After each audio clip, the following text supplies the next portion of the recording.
Hello students, good morning. कैसे हैं आप बच्चों? आज हम नई बुक, नया चैप्टर स्टार्ट कर रहे हैं जिसका नाम है अकाउंटिंग रेशियो। बहुत इजी चैप्टर है अकाउंटिंग रेशियो, थोड़ा लेंथी तो है बट इजी है अकाउंटिंग रेशियो। तो बड़े ध्यान से सुनेंगे क्योंकि आज अकाउंटिंग रेशियो का फर्स्ट लेक्चर है। फर्स्ट लेक्चर में बहुत सारी बातें बताई जाती हैं। फर्स्ट लेक्चर हम अगर ध्यान सुन ले तो हमारा सारा बेस अच्छा बन जाता है उस चैप्टर के अंदर। तो चैप्टर का नाम है अकाउंटिंग रेशियो। स्टार्ट करते हैं। सबसे पहले आपको पता होना चाहिए रेशियो क्या होता है। What is ratio? रेशियो होता है किसी दो आइटम के बीच में रिलेशन देखना, उसको रेशियो कहते हैं। कोई दो आइटम है, उन दोनों के बीच में क्या देखना? आपस में रिलेशन। कैसा रिलेशन है? कौन बड़ा है कौन छोटा है, ये भी रेशियो है। ठीक है, तो आपस में उनका रेशियो देख रहे हैं। और अकाउंटिंग रेशियो होता है दो अकाउंटिंग आइटम्स के बीच में, अकाउंटिंग टर्म्स के बीच में रिलेशन देखना। तो अकाउंटिंग आगे लग गया, अकाउंटिंग रेशियो बन गया।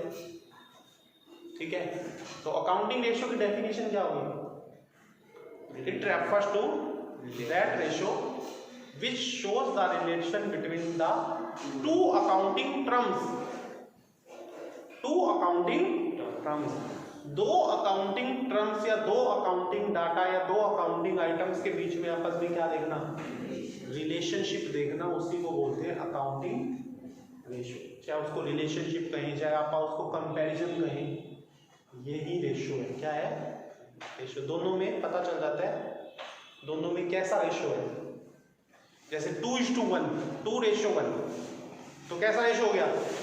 एक है तो दूसरा उसका डबल है, 2:1 दुगना है। 3:1, एक चीज एक है तो दूसरी उसकी तिगुनी है, 3 गुनी है। ये रेशियो है आपस में। क्या है? रेशियो। तो इस चीज को हम अकाउंटिंग रेशियो बोलते हैं। तो काफी अकाउंटिंग की जो फाइनल अकाउंट्स बनाते हैं, फाइनल अकाउंट में काफी चीजों में हम आइटमों को आपस में एक दूसरे के साथ कंपैरिजन करेंगे, भिड़वाएंगे और उनमें आपस में क्या देखेंगे? रेशियो देखेंगे। किसका रेशियो ज्यादा है, किसका रेशियो कम है। समझ गए? स्टार्ट करते हैं। तो अकाउंटिंग रेशियो की डेफिनेशन मैंने अभी बोली है।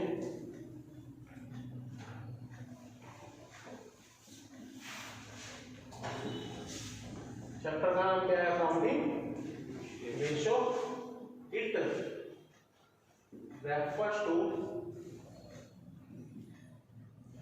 the relationship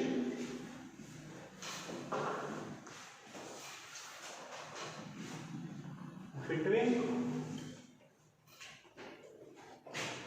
the two accounting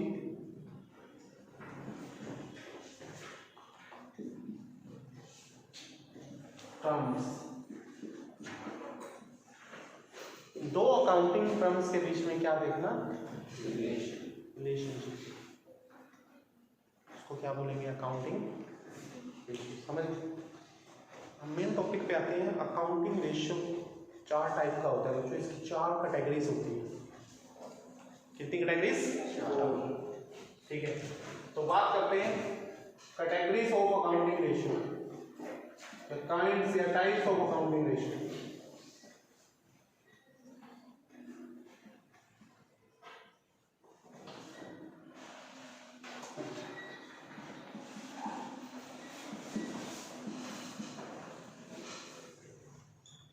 यहाँ एक एक करके मैं सारी कैटेगरीज लिख रहा हूँ, पूरा एक स्ट्रक्चर बन जाएगा।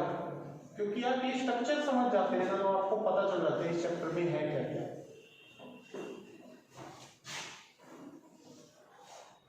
सबसे पहला होता है बच्चों, पहली कैटेगरी है लिक्विडिटी रेशियो।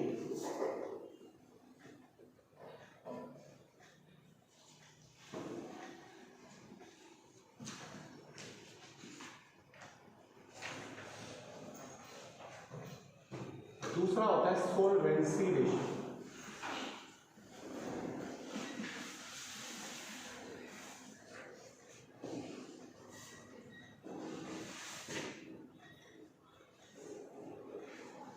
तीसरा होता है बच्चों टर्नओवर रेशियो।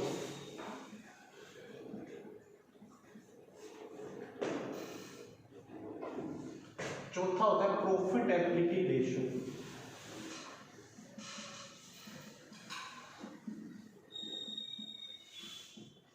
इसको हम इनकम रेशियो बोलते हैं।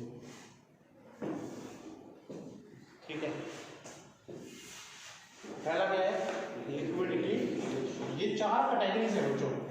अब इनके अंदर और इनके टाइप्स हैं। जैसे लिक्विडिटी रेशियो के दो टाइप्स हैं। पहला है करंट रेशियो,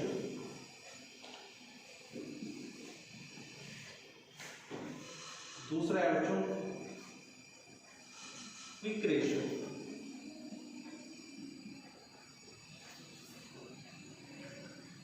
करंट रेशियो को हम वर्किंग कैपिटल रेशियो भी बोलते हैं। क्विक रेशियो को हम लिक्विड रेशियो भी बोलते हैं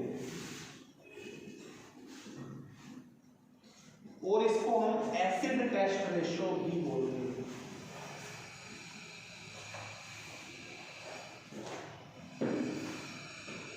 समझ तो इसमें दो ही रेशियो होते हैं लिक्विडिटी रेशियो में। पहला क्या होता है करंट रेशियो, दूसरा क्विक रेशियो, दूसरा क्या होता है।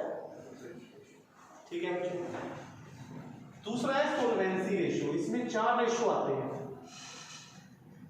कितने रेशियो आते हैं? चार। पहला डेट इक्विटी रेशियो,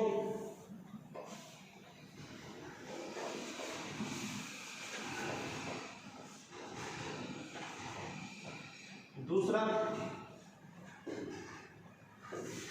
एक होता है प्रोप्राइटरी रेशियो, टोटल एसेट, और एक होता है total asset to debt ratio.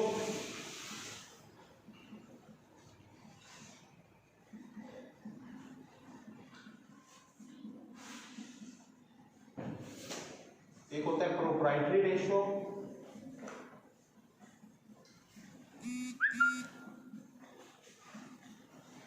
और बच्चों एक और होता है इंटरेस्ट कवरेज रेशियो, जिसको हम ICR भी बोलते हैं। Interest coverage ratio. Solvency ratio में कितने आगे बच्चों? चार। अब टर्नओवर रेशियो की बात करते हैं इस साइड। टर्नओवर रेशियो में पहला होता है इन्वेंट्री टर्नओवर रेशियो।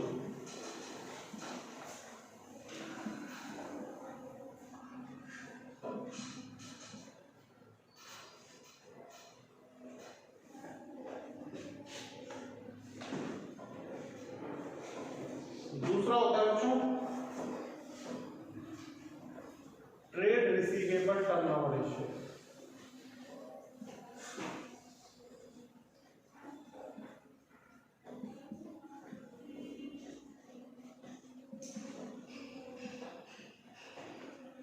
तीसरा होता है ट्रेड पेपर टर्नओवर रेशियो।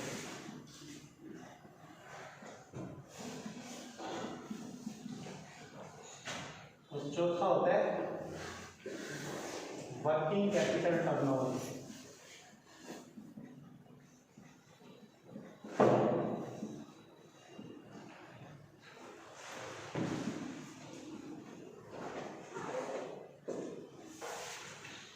बच्चों इसमें भी चार आते हैं। अब बात कर रहे हैं प्रॉफिटेबिलिटी रेशियो की। इसमें पांच आते हैं, ये और लिख देता हूं मैं। प्रॉफिटेबिलिटी रेशियो को इनकम रेशियो भी बोलते हैं और टर्नओवर रेशियो को एक्टिविटी रेशियो भी बोलते हैं।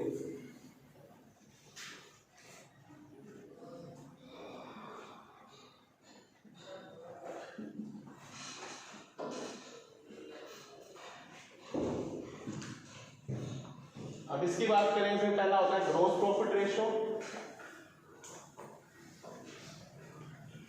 दूसरा होता है बच्चों ऑपरेटिंग रेशियो,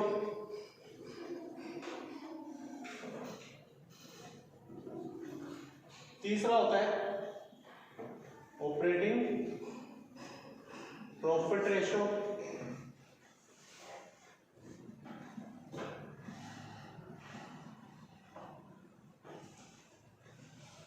एक होता है बच्चों नेट प्रॉफिट रेशियो,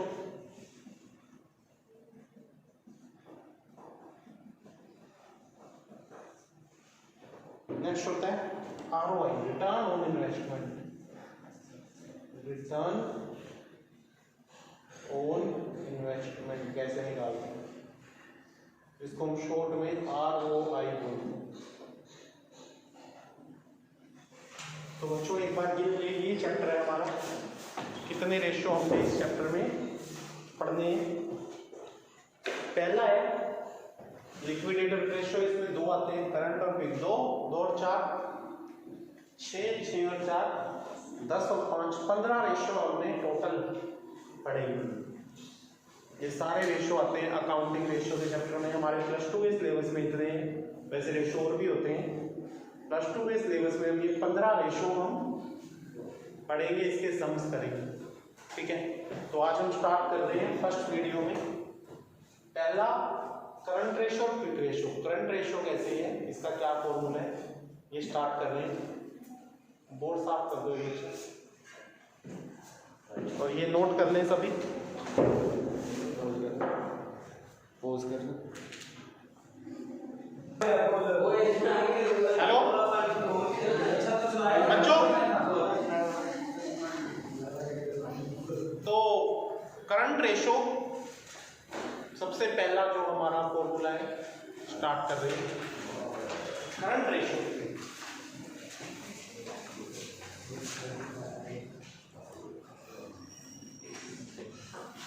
बच्चों, करंट रेशियो का फॉर्मूला है करंट एसेट्स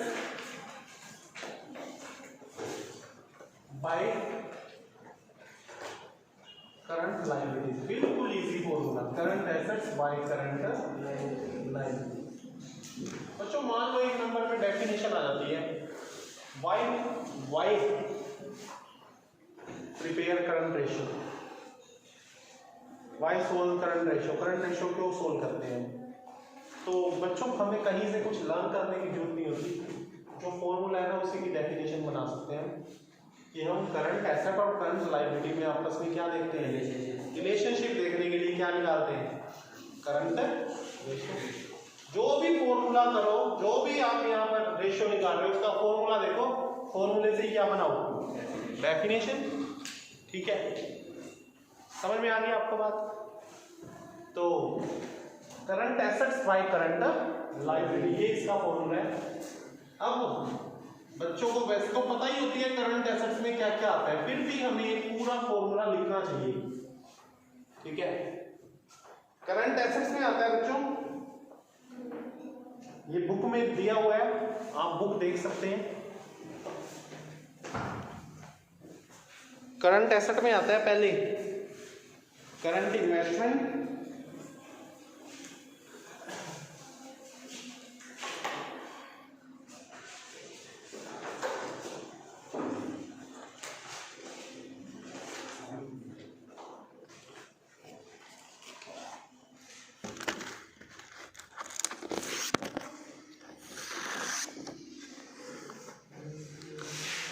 ये बच्चों पहले नंबर पे आता है करंट इन्वेस्टमेंट। आप फॉर्मूला नोट कर सकते हैं, करंट इन्वेस्टमेंट प्लस इन्वेंट्रीज। बच्चों इन्वेंट्रीज में लूज टूल निकाल दें आप, लूज टूल करंट एसेट में नहीं आएगा, स्टोर्स भी नहीं आएगा और स्पेयर्स भी नहीं आएगा। अगर इन्वेंट्री के अंदर होती है ये आइटम, बट इन्वेंट्री में से इन 3 आइटमों को आप एक्सक्लूड कर देंगे। क्या क्या है ये 3 item? Loose tools, stores and spheres.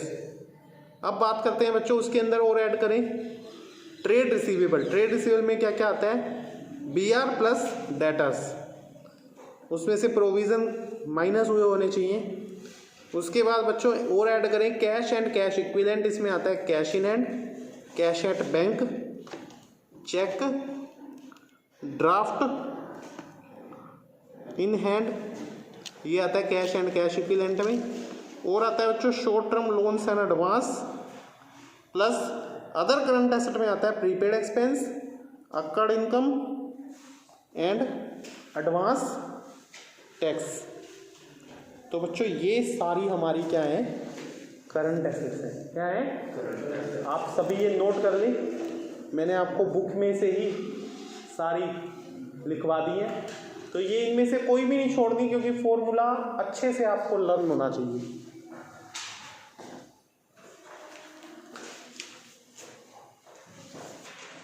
बच्चों अब बात करते हैं करंट लायबिलिटी की। तो करंट लायबिलिटी में क्या क्या आएगा वो पढ़ लेते हैं।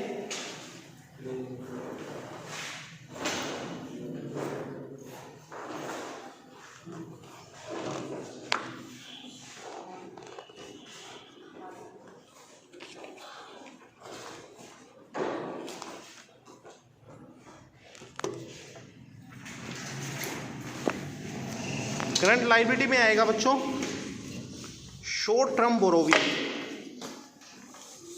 शॉर्ट टर्म बोरोविंग में आता है bank overdraft, trade payable. Trade payable में आता है बच्चों BP and sundry creditors. Other current liability, other current liability में आता है बच्चों लॉन्ग टर्म डेप्ट, interest accrued on borrowing, income received in advance, outstanding expense, unclaimed dividend और कॉल्स इन एडवांस। ये सब करंट लायबिलिटी होती हैं, जिसको हम अदर करंट लायबिलिटी बोलते हैं। क्या बोलते हैं बच्चों? जब आप ये वीडियो देख रही हैं तो आपके पास नोटबुक और पेन होना चाहिए। आप ये सभी नोट करेंगे, बुक से देख के, वीडियो में देख के सभी आपको क्या कर लेनी चाहिए, नोट। उसके बाद आता है बच्चों short term provision. Short term provision के अंदर होता है प्रोविजन फॉर टैक्सेशन। तो ये सारी आइटमों को आपस में ऐड कर दें, ये बन जाती हैं करंट लायबिलिटीज। तो बच्चों ये फॉर्मूला था, फॉर्मूला है current assets by current liability, current ratio का। और करंट एसेट्स में क्या क्या आता है आपने देख लिया, करंट लायबिलिटी में क्या क्या आता है आपने देख लिया। ठीक है, अब इसका एक आधा सम करते हैं हम। फर्स्ट सम करेंगे, फर्स्ट इलिस्ट्रेशन। तो आप बोर्ड पे देखेंगे, अब ये फर्स्ट इलिस्ट्रेशन आपकी बुक में निकला हो। तो बच्चों फर्स्ट इलिस्ट्रेशन आपने देखा, यही इलिस्ट्रेशन आपकी बुक में निकला हो जब आप वीडियो देख रहे हैं। तो फर्स्ट इलिस्ट्रेशन में हमें करंट रेशियो निकालना है और ये कुछ आइटम्स दी हुई हैं। तो सबसे पहले करंट रेशियो में हम करंट एसेट्स को अलग कर लेंगे। करंट एसेट्स जितनी भी है इस वीडियो में आप देखते रहें। तो इसमें है सबसे पहले है नॉन करंट इन्वेस्टमेंट, वो नहीं आएगी, करंट इन्वेस्टमेंट आएगी। तो यहाँ लिखें करंट इन्वेस्टमेंट प्लस इन्वेंट्री। बच्चों इन्वेंट्री में लूज टूल्स भी ऐड है 50,000 रुपए की। तो आपको पता है हम लूज टूल नहीं लेते, वो हटा देंगे। 280 में से 50,000 माइनस कर दो, कितने रहेंगे, 230। उसके बाद ट्रेड रिसीवेबल में क्या क्या है बच्चों, sundry debtor plus bills receivable. ठीक है, उसके बाद एसेट्स में कैश एंड बैंक बैलेंस है, कैश एंड बैंक बैलेंस, ये सन्ड्री एसेट्स है हमारे पास। तो करंट एसेट है, सॉरी। अब करंट लायबिलिटी देख लेते हैं कौन कौन सी है।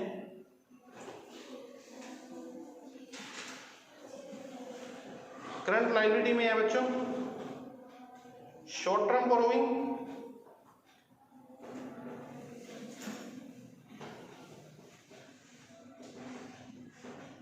ट्रेड पेबल में है sundry creditor plus BP. Short term borrowing मैंने पहले ही लिख दिया। और शॉर्ट टर्म प्रोविजन, जिसको प्रोविजन फॉर टैक्स भी आता है इसमें, शॉर्ट टर्म प्रोविजन। तो ये हो गई हमारी करंट लायबिलिटीज। अब इसके अंदर जो अमाउंट है वो ऐड कर दें। करंट इन्वेस्टमेंट कितना है, 40,000, ये 2,30,000, 1,60,000, 20,000, कैश एंड बैंक बैलेंस है 30,000। टोटल हो गया बच्चों इसका 4,80,000। इजी। करंट लायबिलिटी में बच्चों short term borrowing 50,000, sundry creditor 1,20,000, BP 10,000, short term provision है बच्चों 20,000, जोड़ लो। इसका टोटल कितना आ गया 2 लाख 2 लाख। तो बच्चों अब फॉर्मूला पुट कर दो इसको, करंट एसेट है 4 लाख 18,000, करंट लायबिलिटी है 2 लाख, काट दिया इसको, ये आ गया 2.4:1। This is the current ratio. बच्चों एक बात और बताऊंगा मैं आपको इस वीडियो में, करंट रेशो का कोई पूछ लेते हैं आपसे, करंट रेशो का आइडियल क्या है, सबसे अच्छा क्या है। अब मैं कैसे कहूं ये बहुत अच्छा है या बहुत बुरा है, रेशो तो निकाल लिया, कंक्लूजन को निकाल लेंगे भाई ये रेशो अच्छा है या बुरा है। तो सबसे अच्छा रेशो एक्सपर्ट ने बताया है, जो अकाउंटिंग एक्सपर्ट रहे हैं, अकाउंटिंग एक्सपर्ट कहते हैं जो सबसे आइडियल रेशियो जिसको कह सकते हैं ना करंट रेशो का, वो है 2:1 इज द आइडियल रेशो। 2:1 कहते हैं ये सबसे बेस्ट है। आप देखो इसके कितने करीब हो इस रेशो के, जितना इसके करीब पहुंचते जा रहे हो आप अच्छे हो, आपका बिजनेस बहुत अच्छा है। कहते हैं जितना 2:1 से कम होगा, कहते हैं एसेट डबल होनी चाहिए लायबिलिटी से। क्या होना चाहिए 2:1 होना चाहिए, एसेट लायबिलिटी से डबल होनी चाहिए, ये सबसे अच्छी बात है। क्यों, एक बच्चा पूछता है सर क्यों, तो मैं जवाब देता हूं आपको। एसेट डबल होनी चाहिए लायबिलिटी से, क्यों? एक एग्जांपल लेता हूं मैं, अगर मैं एसेट कर देता हूं, ये रेशो कर देता हूं 1:1, तो अच्छा क्यों नहीं है? मैंने रेशो क्या कर दिया 1:, तो एसेट भी 1 होगी, लायबिलिटी 1, मतलब अगर लायबिलिटी 1 लाख है तो एसेट भी कितनी होगी 1 लाख। तो ये अच्छा रेशो नहीं है। जितनी एसेट उतना ही कर्जा हमारे ऊपर, जितना हमारे पास एसेट्स हैं उतना ही हमारे ऊपर हमने देना भी है। और कल को मान लो उनका टाइम आ गया देने का, तो हमारे पास तो एसेट्स फिर बचेंगी नहीं, सारे वो ले जाएंगे। हमारे बिजनेस में हमारा अपना है क्या, जितनी एसेट उतनी लायबिलिटी, करंट जितनी करंट एसेट उतनी करंट लायबिलिटी, ये तो गलत बात होगी ना। तो ये इतना अच्छा रेशो नहीं है। ये तो बहुत जल्दी बच्चे को समझ में आ गई ये बात कि एसेट हमेशा लायबिलिटी से क्या होनी चाहिए, ज्यादा होनी चाहिए। ठीक है, उसने कहा है एसेट लायबिलिटी से डबल सबसे अच्छी बात है, ट्रिपल क्यों नहीं है अच्छी बात, 3:1 क्यों नहीं है अच्छा, एक सोचने की बात है। मेरा एक क्वेश्चन है आप लोगों से, देखते हैं कौन किसका माइंड ज्यादा चलता है। आप सभी बैठे हैं यहाँ पे, गर्ल्स भी है बॉयज भी है। 2:1 से 1:1 तो अच्छा है, 1:1 अच्छा नहीं है, 2:1 तो अच्छा है, ये तो आपको समझ में आ गई। बट 3:1 एक्सपर्ट ने अच्छा क्यों नहीं बताया? 4:1 तो और भी अच्छा होना चाहिए, 5:1 और भी अच्छा होना चाहिए। जितना एसेट लायबिलिटी से ज्यादा होगी वो तो बहुत बढ़िया बात है। एसेट लायबिलिटी से जितनी ज्यादा होगी, अगर मैं कहता हूं एसेट 3 है लायबिलिटी 1 है, तो एसेट 3 गुना होगी लायबिलिटी से, तो वो अच्छी क्यों नहीं है भाई? एसेट तो ज्यादा है हमारे पास, ज्यादा पैसे पड़ा अपने पास, वो भी बढ़िया नहीं है। बीआरपी अपन पैसे कईयों से लेने हैं, वो भी बढ़िया नहीं, इतने सारे अपन पैसे लेने के अपने डूबने। ये इन्वेंटरी भी ऐसी बड़ी अपनी लगी होनी चाहिए बिजनेस में, भी अपनी सेल भी होनी चाहिए, ऐसे बड़ा माल तो ले तो। अब इसका जवाब देता हूं मैं। एसेट में तो कैश इन हैंड भी आता है, करंट एसेट भी। बच्चे ने बोला कि इन्वेंट्री हमारे पास ऐसे पड़ी है, कैश इन हैंड, बीआर हमारे पास ऐसे पड़े, कैश इन हैंड। ये अगर चलो सेल भी अच्छी होनी चाहिए, एसेट को बेच दिया अपन ने, वो स्टॉक को बेच दिया, इन्वेंट्री को बेच दिया, तो वो कैश बन गया। स्टॉक भी करंट एसेट था, कैश भी क्या है, करंट एसेट है। वो तो आपने 50,000 का कैश गुड्स बेच दिया, करंट एसेट में कोई फर्क नहीं पड़ा। बताओ क्यों? स्टॉक कम हो गया, कैश बढ़ गया, दोनों ही करंट एसेट है भाई, दोनों ही क्या है, माल बेचने का मैटर ही नहीं है इसमें। और कोई क्वेश्चन किसी के माइंड में एक बात आ रही है? भी सर असली बिजनेस तो वही होता है जो और लायबिलिटी लेके भी दूसरों के पैसों पे चलाया जाए बढ़िया, भी और प्रोग्रेस होनी चाहिए, डेवलपमेंट होनी चाहिए, एक्सपेंड करना चाहिए बिजनेस को, और कर्ज लेके भी अपने पास भी बहुत होगी एसेट्स, लायबिलिटी थोड़ी और लेके बैलेंसिंग भी हो जाएगी, बिजनेस भी आगे एक्सपेंड हो जाए। मेरा क्वेश्चन है कि एसेट 2:1 ही क्यों अच्छी है? एसेट और लायबिलिटी का रेशियो 2:1 ही बेस्ट क्यों बताया? 3:1, 4:1 ये इसको एक्सपर्ट ने सबसे बढ़िया क्यों नहीं बताया? कोई गर्ल्स में किसी कोई जवाब देना चाहे, गर्ल्स में किसी के माइंड में कोई बात आ रही हो? मैं बताता हूँ बच्चों, देखो कोई भी चीज का एक्सेस होना भी बहुत अच्छी बात नहीं है। मैंने एक बात कही, उसकी बात कुछ हद तक ठीक थी। कैश भी मान लो बहुत एक्सेस में रख रखा है आपने, कैश करंट एसेट है, आपने बिजनेस में 5 लाख 6 लाख रुपए कैश रखा हुआ है, जरूरत ही नहीं पड़ती 5 लाख रुपए गले में रखने की।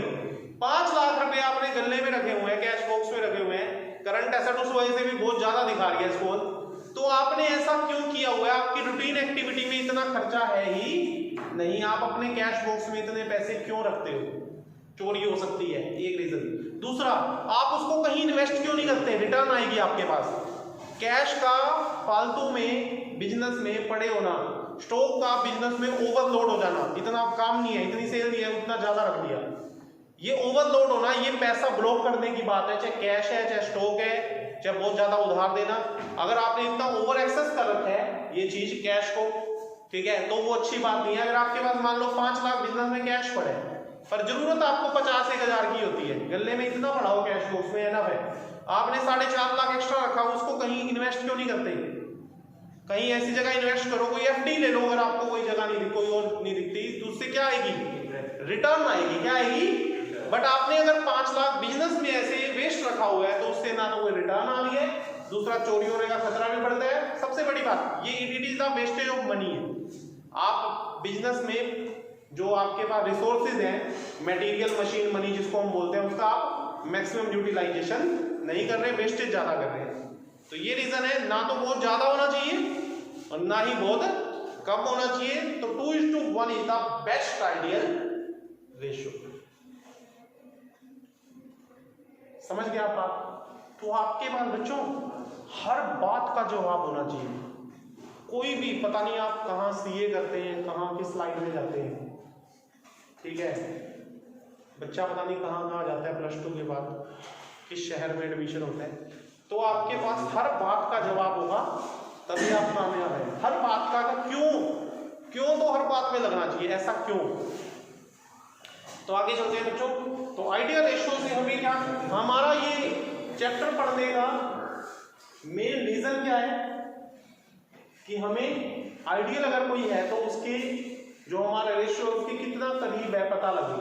अब ये जितना दूर होगा ना उसके, तो उतना हमारा बिजनेस अच्छा नहीं है, चाहे अप हो चाहे डाउन हो, इसके करीब नहीं है तो अच्छा नहीं है। जितना इस आइडियल रेशियो के करीब है उतना अच्छा है। तो बच्चों इस वीडियो में आप इतना ही पढ़ेंगे। फर्स्ट रेशियो मैंने आपको पढ़ाया है और इसके अब अगली वीडियो में कुछ प्रैक्टिस सम भी 1-2 मैं आपको कराऊंगा। Thank you students.